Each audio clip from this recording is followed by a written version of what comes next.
Good evening. I have asked for this radio and television time tonight for the purpose of announcing that we today have concluded an agreement to end the war and bring peace with honor in Vietnam and in Southeast Asia. In the settlement that has now been agreed to, all the conditions that I laid down then have been met. A ceasefire, internationally supervised, will begin at 7 p.m. this Saturday, January 27, Washington time. The peace agreement had two parts. It called for a ceasefire in place, and both sides were supposed to stop shooting, and then a political process to occur leading to elections that would supposedly create a new government in South Vietnam that would then make whatever arrangement it could make with North Vietnam. Neither side respected the ceasefire. Neither side ever made a single move to implement the political provision. When the Paris Peace Accords are signed with a ceasefire in place, it leaves all of those North Vietnamese troops who were not destroyed in the Easter Offensive still in South Vietnam. And to me, that was essentially a death warrant eventually for South Vietnam. Within 60 days from this Saturday, all Americans held prisoners of war throughout Indochina will be released. There will be the fullest possible accounting for all of those who are missing in action. During the same 60-day period, all American forces will be withdrawn from South Vietnam.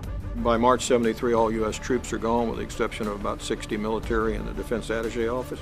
The South Vietnamese are on their own. As Tu says, a third Indochina war starts. And so the South Vietnamese do very well in 1973, and a lot of heavy fighting. 1973 was the third highest year for South Vietnamese killed in action. My family was pretty hopeful. The South Vietnamese army was strong.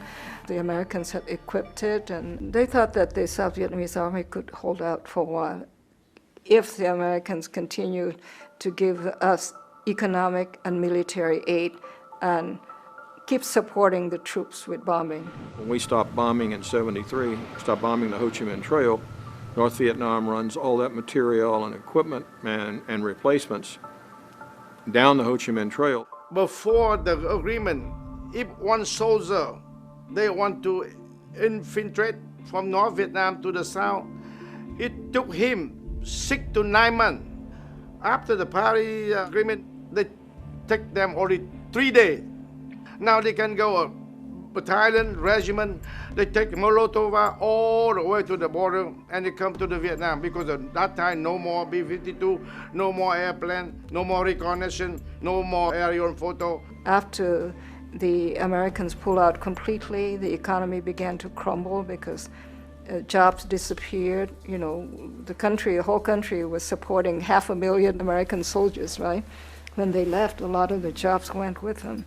There was war in the Middle East and an oil embargo. Inflation was very high. The government was very corrupt and inefficient. Students were out in the street protesting. General Thiel, who had become head of the country by that time, was extremely unpopular. The system was incurably corrupt. The whole government structure in South Vietnam was a military structure. Promotions were for sale. The military used its power to extort money in every way they possibly could and pass it on up the line. In mid-74, they began to run into problems. Nixon is embroiled in Watergate. The time has come for me to speak out about the charges made and to provide a perspective on the issue for the American people.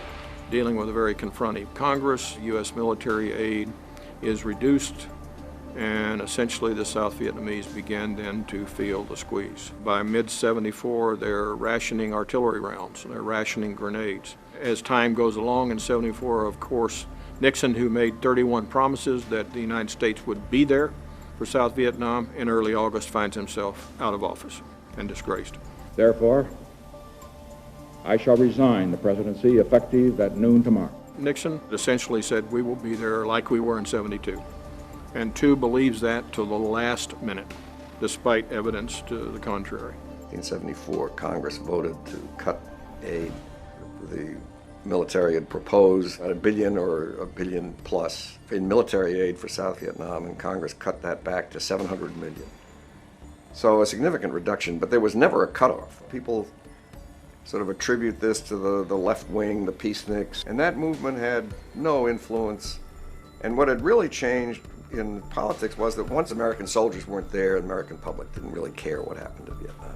My parents always had this fear that in the end the communists would win. The Americans only gave them hope as long as they were there. But now, with the Americans gone, the whole country, sunken into this despair, they began to feel afraid.